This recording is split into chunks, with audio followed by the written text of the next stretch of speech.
Hello everyone, and welcome back to ExQueeriencePoints Starfinder, your favorite all-queer cast Starfinder podcast. I'm Steph, your resident chief medical mystic, and as always, we would be grateful if you would take the time to rate and review us on iTunes or wherever you consume your podcasts. It would mean the world to us, and it helps new listeners to find us. We hope you're as excited about our show as we are, and will continue to recommend us to your friends, community, and just about anyone. Coming soon, we're getting a Patreon. If you'd like to support us and help ensure we're able to continue creating podcasts that showcase inclusive stories, we hope you'll consider becoming a patron. We've got some great rewards planned, and we can't wait to share them with you. Keep an eye on our Twitter for more information. This week's promo swap is with some friends who have a podcast that is not a TTRPG. More Please is a podcast featuring sisters with the gift of gab and talking about any topic in an entertaining,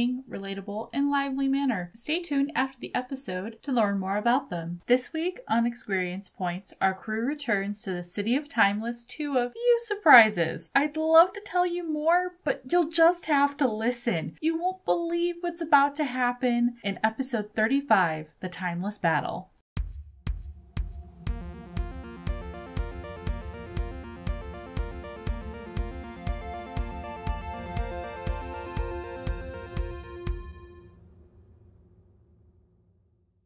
And welcome back to Experience Points, your favorite real play Starfinder podcast. I'm your host and GM, Miyu, and as always, joining me today is our fabulous cast. Good morning, I'm Kelrick. I play Angus. It is not morning here, so good afternoon. I'm Britt. I play Mordax.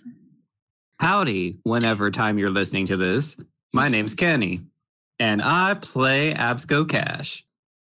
Hi, I'm Steph, and I play Eos Nabari. I believe Eos has a recap of our last session together. Yes. Chief Medical Officer's Log. We journeyed through Eve and Redacted past. Whether we actually went back in time or it was simply an elaborate hologram, I'm not sure. Eve restored Redacted, and we witnessed her first miracle. We got to see when she and Redacted first met and bore witness to their battle at Timeless. Redacted showed up after Redacted, or whatever it's called. They were kind enough to return us to Timeless right before they redacted. Why is it always the religious ones? Oh, I love it. Oh, it's beautiful. All right. Fantastic Now, military speak. All right. So where you last left off, exactly, you had indeed teleported back out of the past and wherever you were and into the server room or the terminal room. And you were greeted by a familiar sight. Well, I guess only familiar because of recent events, but a glowing silver kobold that you recognized as Micmac, who greeted you and then drew his sword and wishes to know, why do you seek the key? Eos is just gonna very calmly hold up her hands, kind of universal surrender symbol, and say, we don't. We want to know about it because 18 wanted it. 18 went through a lot of trouble to hurt, and she's gonna kind of thumb a finger over towards Absco and Angus to hurt two members of my crew. We wanted information. Really, we just want to keep it from 18. And how do I know that this is not all some ruse? May Abadar make me bankrupt. Pusha! Avatar! The only reason we're having this conversation is I figured out how to work this terminal and contacted Eve. Because I had faith in reaching out to her and asking the question as to why the fuck 18 wants this thing and what happened between them.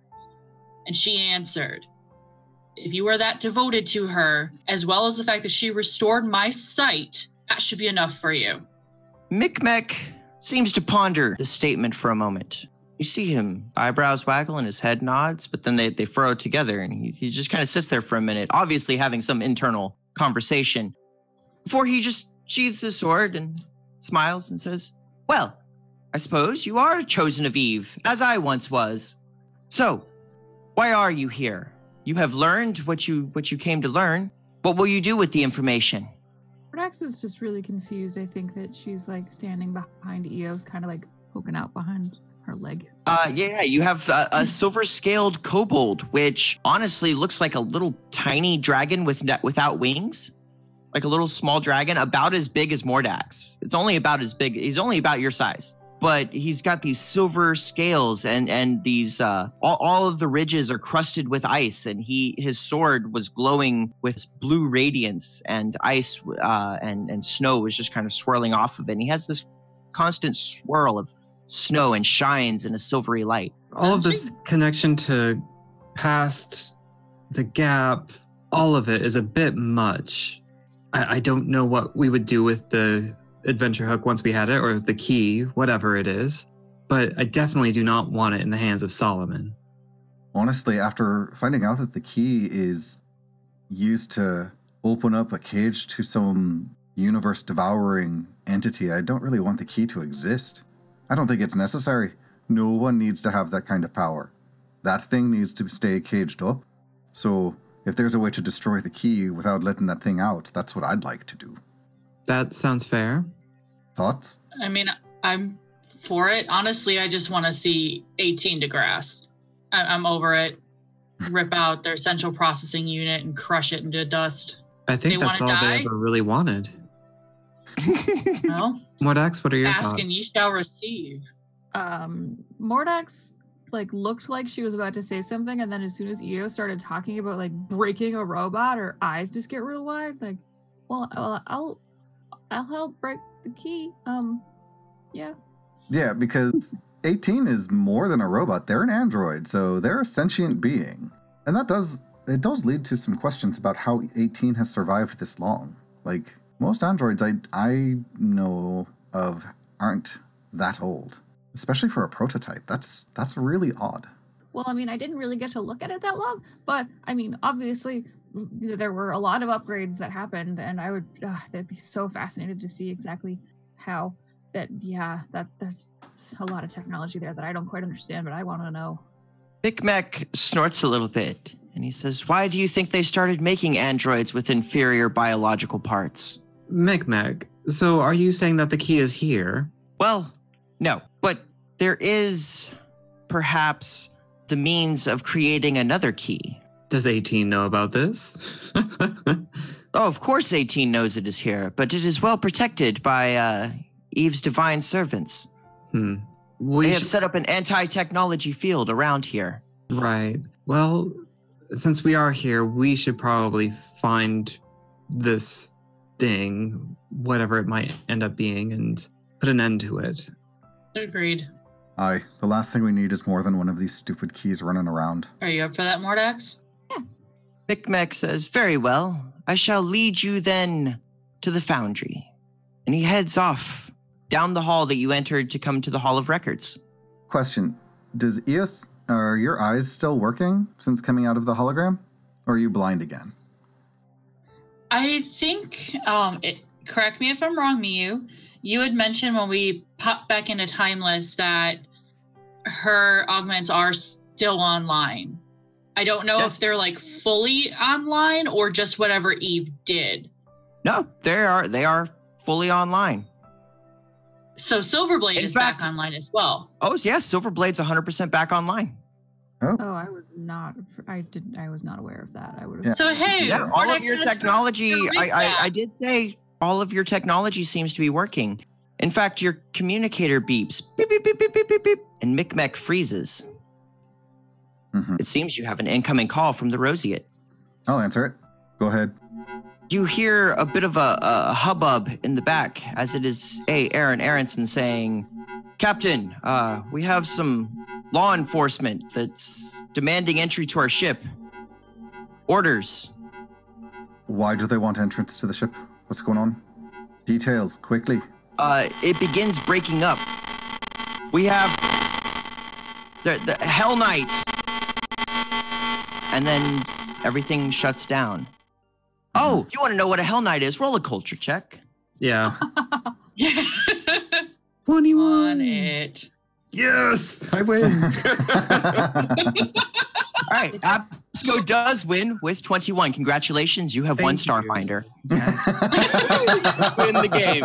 We have a winner. It all came down to this one knowledge culture check. Well, thanks for listening, everybody. Have a great night. And, Okay. Morning. You know that the Hell Knights, all of you rolled high enough to know who the Hell Knights are. The Hell Knights are like the galactic law enforcement.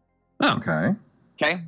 Absco, you know that they're not just like galactic law enforcement. They're sort of a religious organization that is brought in when people break the law to capture them. So it is law enforcement, but they believe in law and order above all else. Just law and order. That is it. That is what they are dedicated to. The law is the law, and that is all that matters. okay. Think Have we RoboCop. broken any The laws? law is the law. Have we broken any laws recently? I mean, Real debatable. Ew. we haven't killed anyone since you two joined us. We were on the sun when that terrorist attack happened, and we really did leave in a hurry. We made sure to leave evidence of everyone who is responsible in 2 different locations, both with Fuego and with the Anacite priests. So we have plenty of documentation to prove that that was not us. We were helpers. Well, okay. So we need an answer for Aronson. And I convey this to you all about, they do not rest if there is something that they feel is unjust, or unlawful, I should say. Is Aronson still available to be reached? Your message may get through, hopefully, if you can figure out the damn interference. Would you like to roll an engineering check to see if you can overcome whatever is interfering with your comms? Yes. Do you want to as well, Britt? Well, how's that 28 gonna do you? I was going to see if you needed me to roll to help, but I think you got it. Mordax, you see the look in everyone's eyes as they realize the comms are being interfered with, and you listen and you recognize that interference pattern with that engineering check of 28 as a jamming pattern, a fairly short range jamming pattern. Oh. And so, but you know that pattern very well. And so you just reach down to your little hacking device and you hit a couple of buttons, just beep, beep, beep, beep, beep, beep, beep, beep, beep. And all of a sudden it springs to life and you can hear raised voices in the background of this open comm. And you hear Aronson saying, "I don't give a damn who you are. We're not letting you on this ship. Not unless the captain says so." Go, Aronson. He's going to get a letter of commendation. That's right. Get that man a drink commendation and a raise. I don't want Aronson drinking. Aronson, hold them off as long as you can. We'll get back as soon as we can. Tell them that once we are back at the ship, then we will entertain the idea of letting them on board. You hear Aronson, his frantic voice, as he is obviously slammed on the send for the comm, and he says, "Captain, there's a group moving towards you." Everything is down now on their end. Having seen Mordax get to work, Mordax, can you pinpoint where the jamming was coming from? Can you give us a direction that they're going to be? Yeah, I'll give it a shot. Okay, give me perception checks real quick, everyone. Ooh, I'll take a 27. I'll take Angus. a 22. Angus, as you, Mordax with your 12, you are absolutely focused on what's going on with this signal. You're trying desperately to overcome the signal, the jamming. But Angus, you're the first one to catch it, and then Absco and Eos, you see Angus looking at Micmec, who is just staring, jaw dropped at you all. He says, How are you? And then he gets this look in his eyes and he pulls his sword and he says, "Come, we must go quickly." Everybody up, let's go. And we'll take off after him, but I am immediately photon attuning if we're going into combat. 'Cause I would definitely feel like that is a trigger. You know what? I will definitely give you your attune to the photon level 1 for Sounds good. when you start combat. I will give you that. Yeah, I feel like if that's cool, then I would also have put up my shield. Oh, absolutely, 100%. If you feel like you get from his reaction that he feels that something big is happening and he has drawn his sword, you have every reason to do whatever buffs you would prepare for. Cool. With the potential upcoming conflict. You have enough information that you may be entering a conflict that I think you're smart enough to be like, I might put my shield up. Absco has a pistol out. Absco, now's the time to break in that laser of yours. What? That laser dancing ribbon thing that we went to so much trouble to get for you. Oh, it was really pretty. That's in my quarters. It's on the wall. Yes. Beautiful. Okay. Micmac charges his way down into the break room that you originally entered into, where the breach in the wall is. And as you come down this hallway, as you get closer, you begin to hear explosions and the obvious sounds of battle happening from outside of the spire. And in fact, as you enter the break room, you realize that there is the sounds of battle quite close to you, maybe about a block away. You hear discharging laser fire and spells going off, and the sounds of metal smashing into the ground. Well, run right towards it. Yeah. All right, y'all take off. I feel like we'd be responsible for it. Battle. Excellent. Excellent. All right, I just want you to tell me, and just pick as a group, are you approaching this intersection from the north, east, west, or south? Wow. West. You're approaching from the west. Nice. Okay. I love when we're in sync like that. As you are running down the street, you can hear the sound of battle. And as a matter of fact, as you get close to this this intersection, just a T in the road, you see one of the guardians of Timeless go flying across the intersection and land in a heap, just the smoking heap. Whoa. As around the corner steps a group of Hell Knights. 4 Hell Knights have stepped around, and you realize that shimmering kind of field over the city is completely gone. Obstacle, out of curiosity, do you know who funds the Hell Knights? As far as I know, they're not so much funded as they are a religion. People who believe in the law and only the law tend to join up, and in their fervor, they just follow whatever they feel they need to. Eos, it looked like you had something to throw in there. Some knowledge you have. I will fully allow player knowledge if you have it.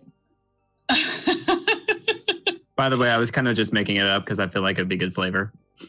Oh, yeah. No, actually, from what I was reading when I was working on part of Eos's backstory, that's exactly what these motherfuckers are like. Shit. Miyu, do you remember the name? Loosely associated with the Church of Abaddon. That's what I thought. Oh, of course. Okay. And as you come into view of each other, they stop, and you can see there's 2 of them that seem to be of higher rank, with 2 that are wearing sort of lesser armor, seem to be more of like apprentices kind of thing. But they wear this black armor with little glowing spots in it, and these big spikes coming off of it.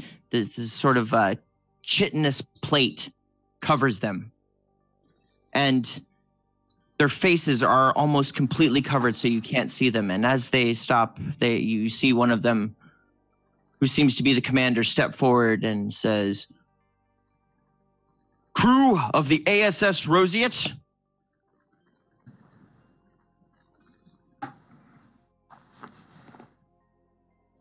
as a question."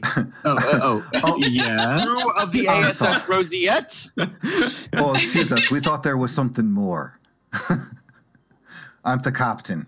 This is my crew. What do you want? You are hereby under arrest. Lay down your arms and surrender, On and what you will not ground? be harmed. Aye, what she said. Under what grounds?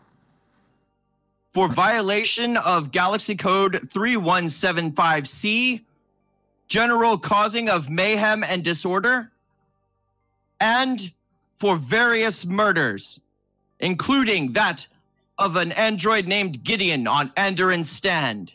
I do not accept your authority.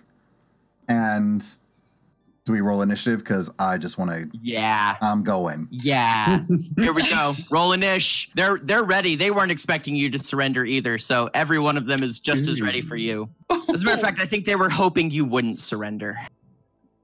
Well, Okay. Really low initiatives, except for Mordax. Mordax, you are right up there. Mordax is on it. thank goodness. We begin round 1. Fight! Round 1. Fight! Mordax. Mordax and Silverblade. You may readjust your positioning on the map if you would like. I just randomly put you on there. So if you would have a different order when you approach this intersection, please Yeah, I feel make like I those would have changes been now. like I would have been more close to Silverblade, so I'm gonna scooch. And I think And to let you know, the ones Better. labeled Armiger are the ones that look like apprentices compared to the Commander and Signifier. The Commander, you can tell by looking at them, because now you are fairly seasoned adventurers. You can tell, get a feel by looking at people. Mhm. The Commander is definitely more martially decked out, as opposed to the Signifier, which seems to be probably some sort of caster. Okay.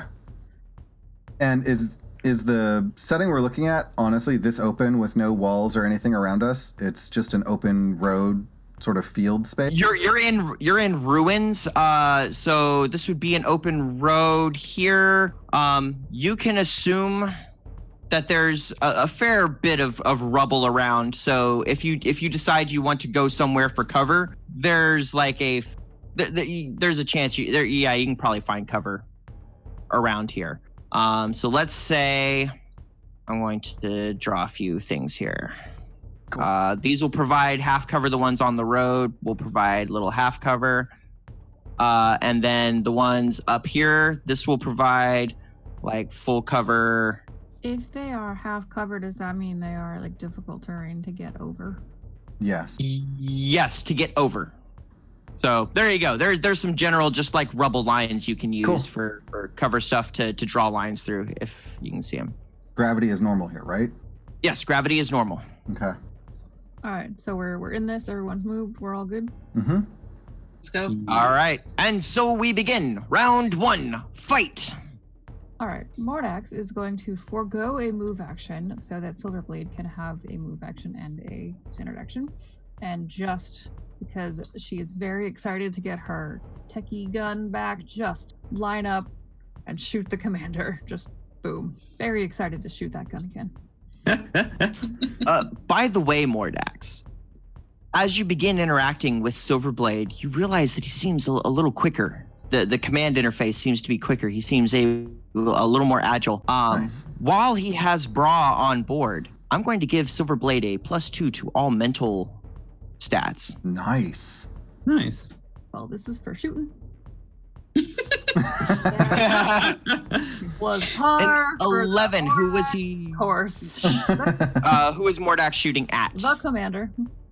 Toward the commander. Yeah. That is a miss as Mordax tries to kind of fire over the chunk of rubble lying in front of you. Wait, an 11 doesn't hit their AC? Are you kidding?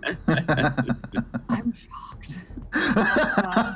The shock. That is going to be it for Mordax because there's not enough tech around to do any cool hacky distraction stuff. So that's it for Mordax. I'm curious, is there any tech on these Hell Knights that we can see? Give me perception checks. Let's see what you can grab as far as any notable items that they might have on them. Yeah. Okay. 14's not going to cut it. Well, Absco, did you roll? I did not. Hold on. B did 22. 20, I did not. Okay. So we have a couple of 22s, a 14 and a 20. So yeah, you can see that they have various grenades on them. In fact, one of them His weapon seems to be glowing with a kind of black light that you recognize, and there's a sort of black crystal in there in his blade. Let's see. Yeah, you can definitely tell that they have some tech on them. Their ranged attack here. Yeah, you can see like a zero pistol, some laser pistols. One of them has a rifle, or a couple of them have rifles. So yeah, and they are not analog weapons. So yes, they do have tech on them. Is that anything you can do anything with? Yeah, actually, I think that's probably a good idea. I was very excited to use the getting to sacrifice my action for... Oh, no, but I shot, so that was my standard action. Oh, so... okay. Yes. Maybe. Yes, you did take a shot for your standard action, and so Silverblade has a move and a standard. Yep. Cool. It was a good thought, though. All right, so Silverblade is going to get over as close as he can. Do you think it's like a vault over that rubble sort of thing, or do I have to go around it? I can give him an athletics or equivalent. What do we have now? Athletics is it? You think I'd have athletics. Yeah, he can make an athletics check to vault over it, or an acrobatics check if he wants to do it dexterously versus just I think strength athletics like is vault. more Silverblade's jam. So all right, so Silverblade's gonna run 2 spaces and then try to vault over the partial cover with a 20. Ooh. With a 20, yeah, I'll let him get the vault on that. Say 5 feet for every 5 he got. So that puts him on the other side of the rubble. And then that'll put me continuing to run that much for my movement turn. But I think that probably, because I can't swing at anything, I'm gonna keep on going and use a second movement to get all the way up, charging at this here commander.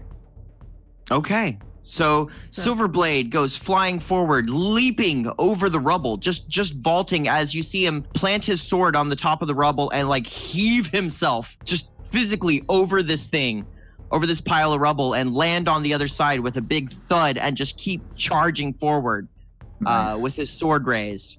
I'm so excited to be back in combat. All right. So let's see. The signifier here is going to...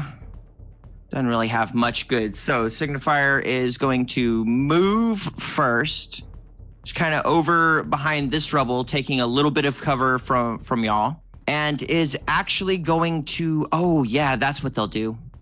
Can I get a will save from Mordax, please? Ooh. 18 would be just barely enough. Just barely enough as you feel this magic sort of try to take over your mind and stiffen up your joints and keep you from being able to move before you're able to shake it off. And your force of will, like just with this great big, your mind goes, no. And it dissipates from you. That Pure Mordax fuck you energy. Well, I think it's because Mordok's been exposed to Eos just going into their head randomly and saying, oh, right, consent is important. Mordax is like, I know this. Get out. Mordax is just, no means no. One time. Okay. Cool. Angus. All right. So, Angus, how tall is this rubble that we're talking about here? In front of this signifier who just tried to magic Mordax. All these rubble things, you can see over them, they're half cover, so consider them to be about 3 feet tall. All right. Piles of rubble. So here's the thing. 2nd level photon attunement, and I have this thing called Gravity Boost. Okay. Gravity Boost allows me to affect the gravitational attraction between myself and the terrain around me. Okay. So I want to superhero / Matrix this shit. Excellent. Okay. They are well within the noir gore distance where I can get the charge, and the charge is free movement through terrain because I'm a noir. And I would like to get a running start, use the first rubble wall to get a good leap, and then come crashing down in between the signifier and the armiger on the south side of this combat.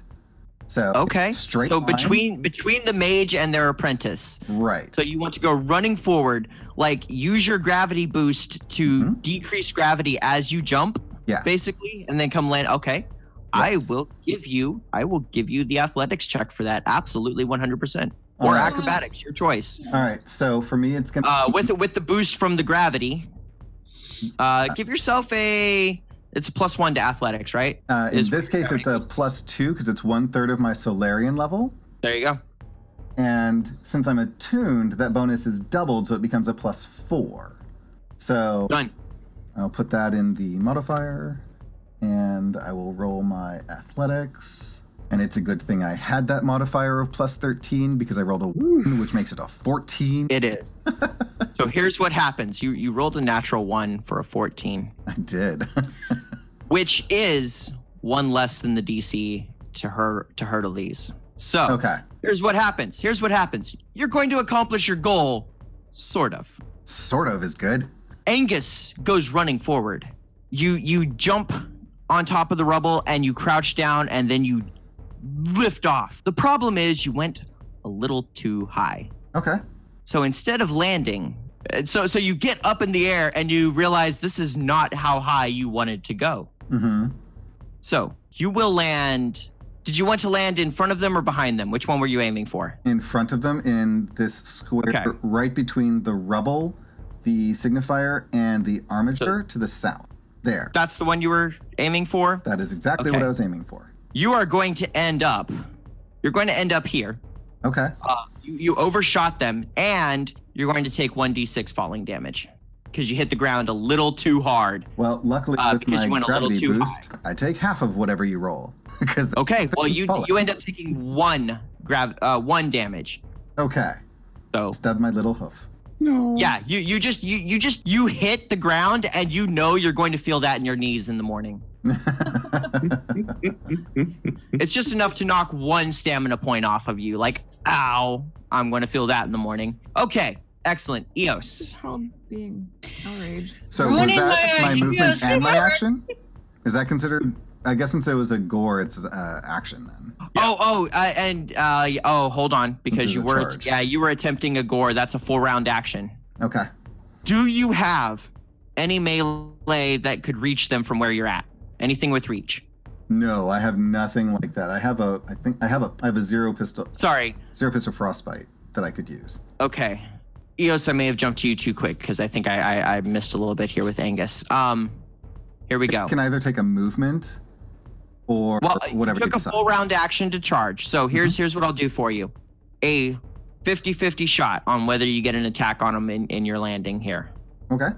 Do you want high or low? High. 62. Nice. Somehow you managed as you're coming down to land in such a way that you kicked a nice clod of something, or maybe you. How did you do it? How did you accomplish, like, even landing that far off base? How did you accomplish this attack on them? I like the idea of all of that momentum and coming down at the ground and sort of stumbling to where it's almost like you're mule kicking and you just use your hands to stop that momentum as you're falling and push back up, but you kick back with one of your legs and having that fling a piece of rubble at one of them. Okay. All right, cool. So in your gravity boost, like when you did your gravity boost, a bunch of the rubble came down with you. So we'll make this cool. A bunch of the rubble went up with you and came down with you as gravity reasserted itself. And you landed, stumbled, hit your hands, and then mule kicked a piece of the rubble that was falling behind you at this guy. So you still looked really cool. That's important. Go ahead and make a ranged attack at either the signifier or the armiger. Your choice. It's definitely the signifier. And that's a 23. A 23 at the signifier, that is going to hit. Oh, cool. Yes. And so for an improvised piece of rubble, the way you kicked it, I'm going to have you roll 1d6 plus your strength modifier for damage. That's a 9. Okay, you got a solid hit. Was that at the signifier, yes? Yes. Okay.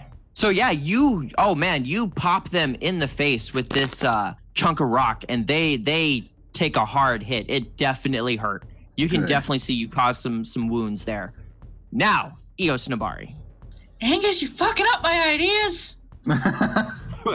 Okay, so I'm gonna pitch this out there to the group so that maybe we could work together if Mihu will let me try this, or at least maybe Angus can because he is stronger than Eos. Are there any walls we can knock over and flatten these motherfuckers with? Nothing large enough. Nothing large enough to lay across the whole street nearby enough. No, nothing that you can just knock down. Not even just two of them? Not even just the two of them by Angus? No. Okay. Mir was No, very we clear shall that they're 3 let the feet. RNG gods decide if you see anything that you think you could do. What skill would you be using? Is this just looking for like a physical knock something down, or do you have like a telekinesis kind of thing that you're using? What are you intending to do? I was going to use Psychokinetic Hand, which I won't use because Angus is there, and I can't do it with the other two because Silverblade is there. So what I would probably do instead, what Psychokinetic Hand? Crush the drone stop? or the Solarian. Gotcha. I'm confused. So what were you trying to knock over that would hit me? Because I'm 10 feet away from a wall in front of the two of the ones that I'm fighting. A wall. Yeah. She's looking for a big enough. They're looking for a big enough piece of rubble, basically, to knock over and crush people. Okay. Whether it's a wall or not, just And something it would to crush knock over you. and crush people. So let me look at your. And it would hit you dead bang because you're right in front of them, between them and. Are you talking about this one like, that's okay? I see the one you're thinking. Yeah. Okay. And I was like, so okay, I could do Psychokinetic Hand. Silverblade's over there, so. I no will idea. let you know. Keep in mind like how beefy Silverblade is and that he can take some damage from allies. Right, but if it's big enough to take them out, it may do some heavy damage to Silverblade. And Eos is not going to risk that. Eos, roll me a perception check. I will also let you know that your Psychokinetic Hand is only strong enough to move an object of 1 bulk or less, which would be like most armor, like even light armor is like 1 bulk. So 21. 21 perception. You see a couple of sizable chunks of rubble that you could potentially use if you could find a way to move them.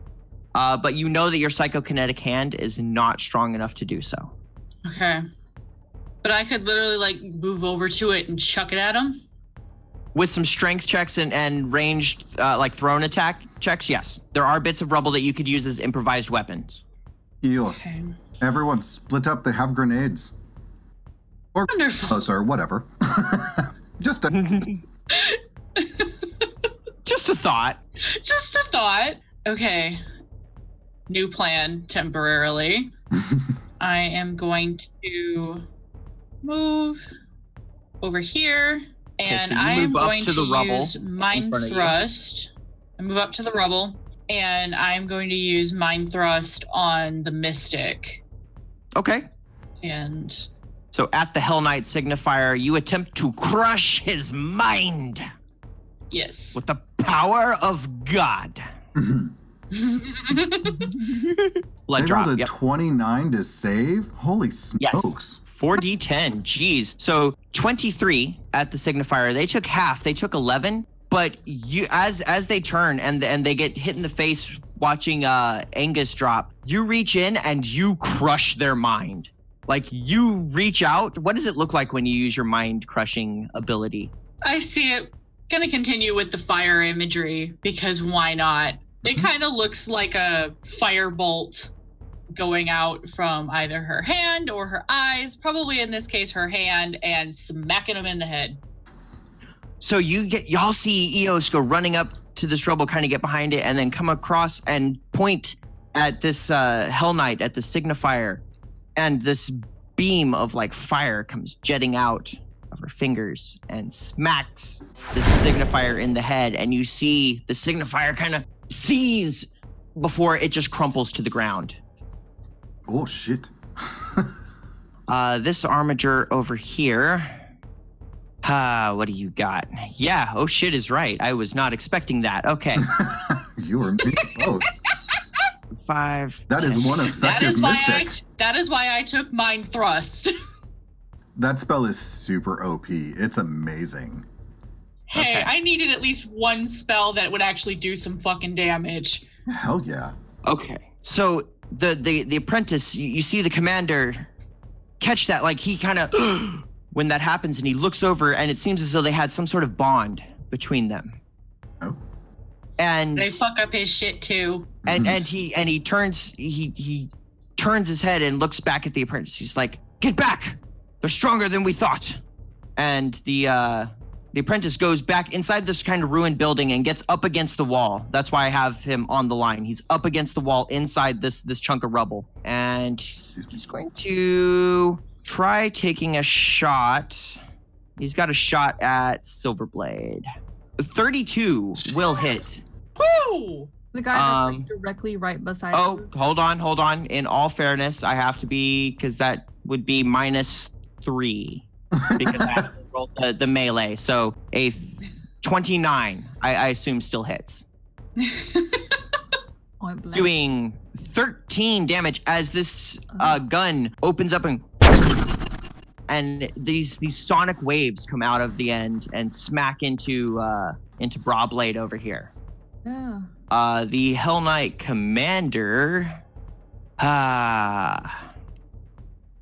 Yep. Going to use his. Well, you see this dark aura around him, and in fact, Angus, you recognize him as a Solarian. And he's graviton attuning. Okay. And he's using his Solarian weapon at Brawblade. A 25 will in fact hit, as he opens up on Brawblade. And in fact, he's going to take a second attack then. Oh my gosh. At a -5 for a second attack, as he's going to attempt to strike Brawblade again, which a 27 will do. Dang. And he has wrecked Brawblade. Whew. And then he looks up and he locks eyes with you, Eos. Absco. Do you have a Kenny? You're on mute, dear.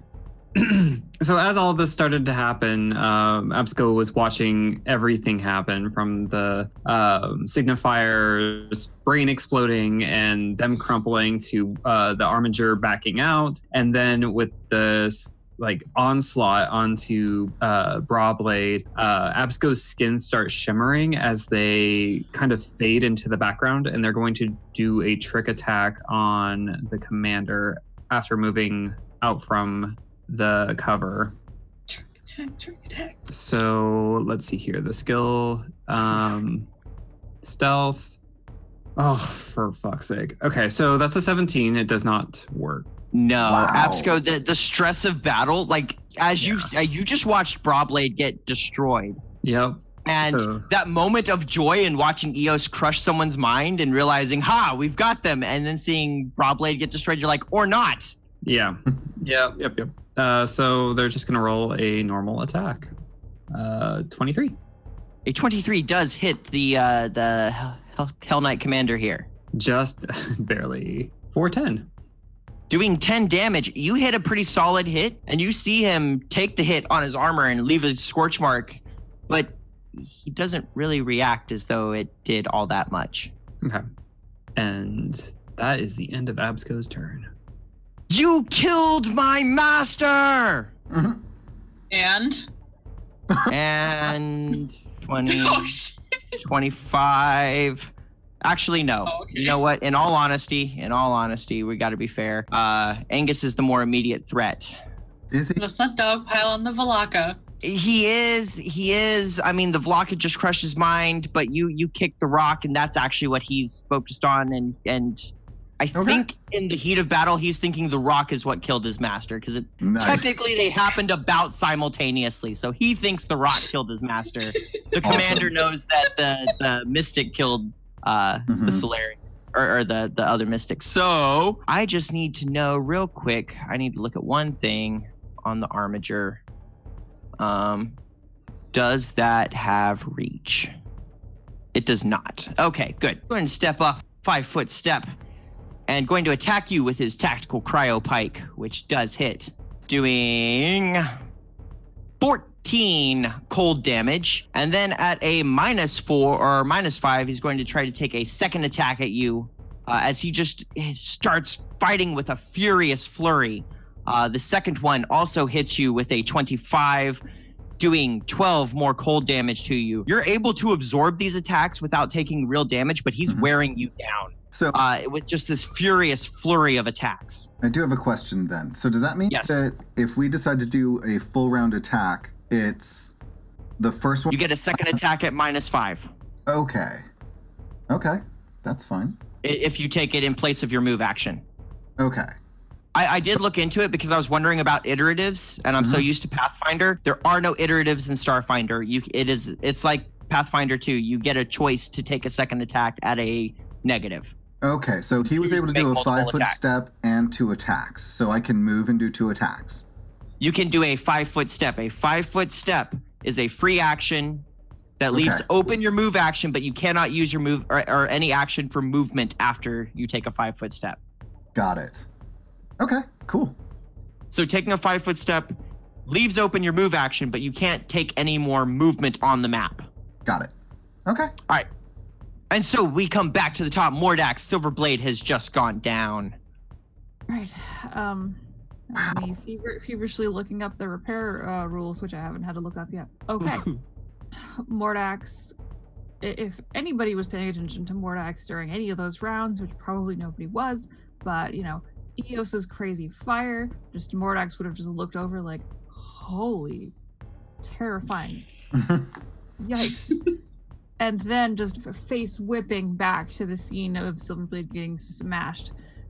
And I think that Mordax is probably just like tears streaming down her face, running up to the pile of rubble and just shooting wildly at the Helllight Commander.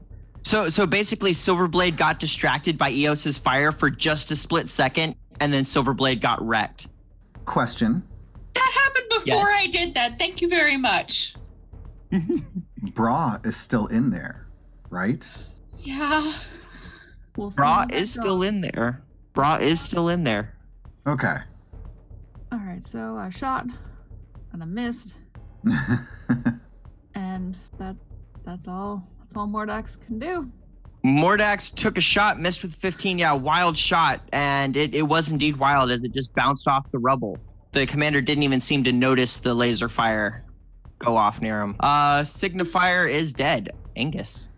All right, so photon attunement level 3. Okay. Big bada boom. No, I'm going to do 2 full attacks against this armiger in front of me. Okay.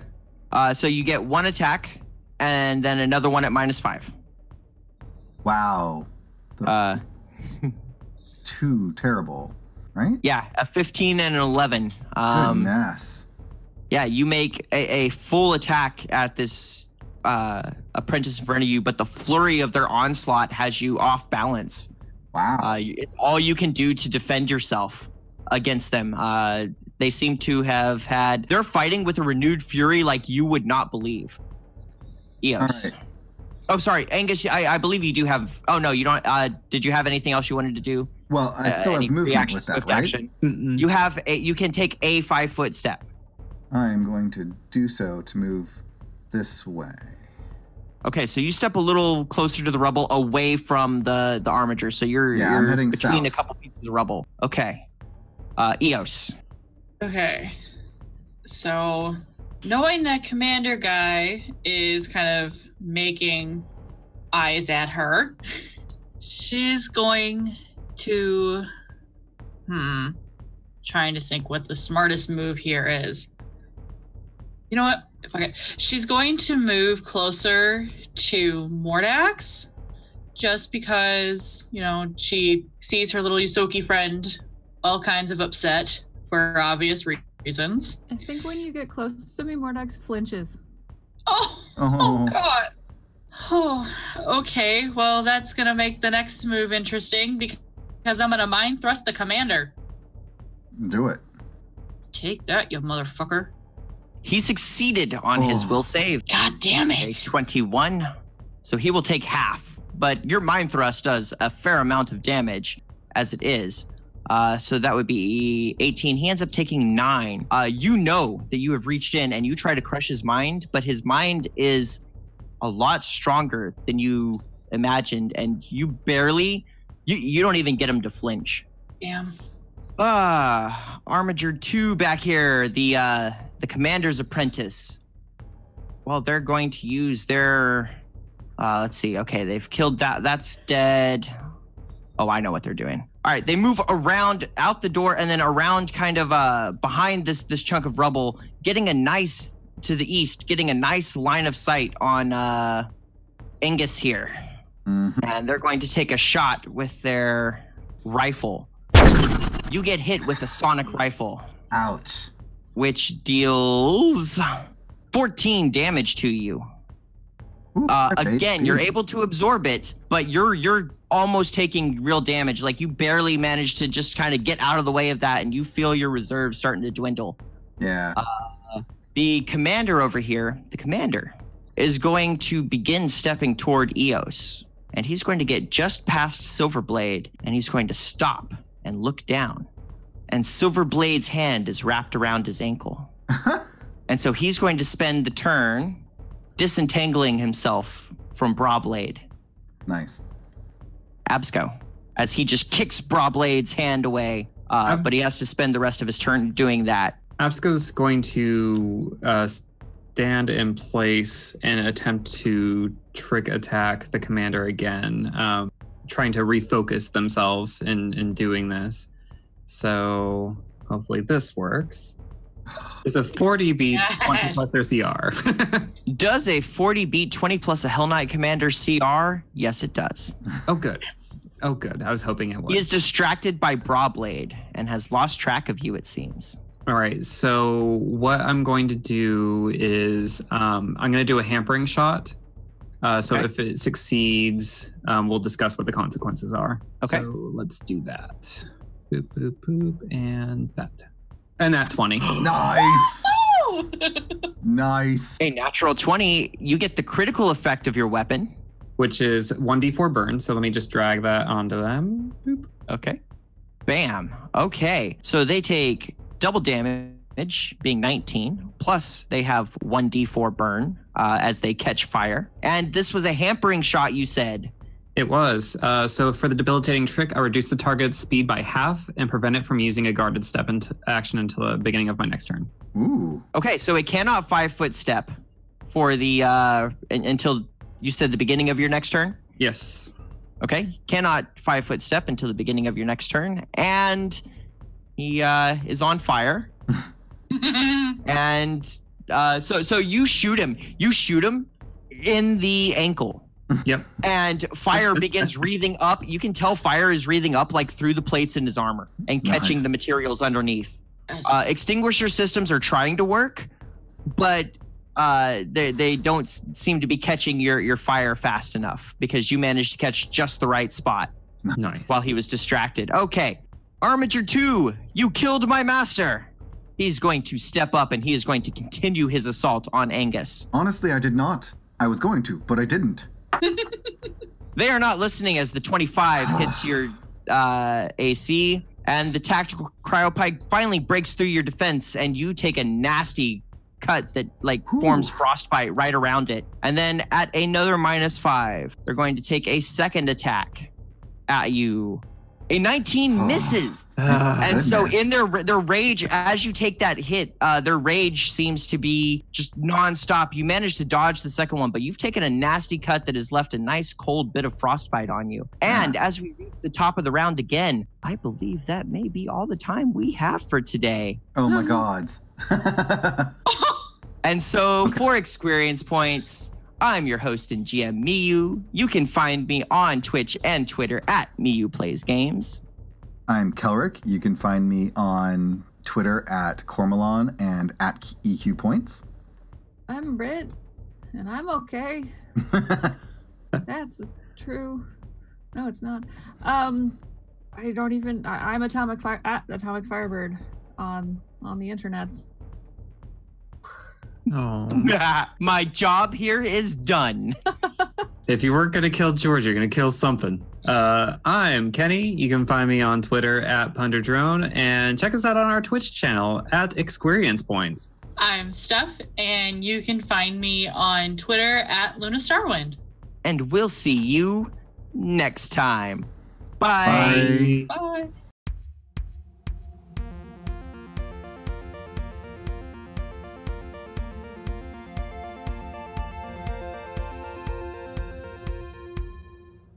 We would like to thank you for listening to ExQueeriencePoints Starfinder. If you're looking for more Starfinder in your life, we recommend checking out our sister podcast, Roll to Fail. They are a fun bunch of adventurers who screw up in a very different way from the adventure hookers. I've been a fan for a while. Please check them out. If you like what we create, then you might want to check out the other 2 podcasts on our network. Catch Kelrick and Kenny on Humanera every other Friday. Kelrick is stepping into the GM seat for this adventure utilizing Numenera, a system by Monty Cook Games. This homebrewed campaign is set in a distant future built on the bones of previous civilizations. Our 3 explorers are following the commands of the Order of Truth to help people gather information and retrieve magical or scientific items. What could possibly go wrong? We would like to thank everyone who tuned in on Monday to our Session 0 of Pun Times. We had a great time setting up our characters for the inaugural game of Slasher from Higher Grounds Games. Don't worry, if you weren't able to join us live, you can watch Session 0 on demand on the Experience Points Twitch channel. When we finish the campaign, it will be released as a podcast. Stay up to date on all 3 Experience Points Network podcasts at EQ Points on Twitter and on ExQueeriencePoints.com. Pardon our dust as Kenny continues updating the website. It already looks better and better with each day. Until next time, Adventure Hookers.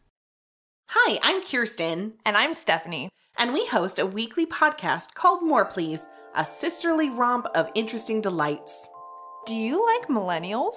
Do you like one-sided feuds? Have you ever pondered who is the best golden girl? Well, then this very well may be the show for you.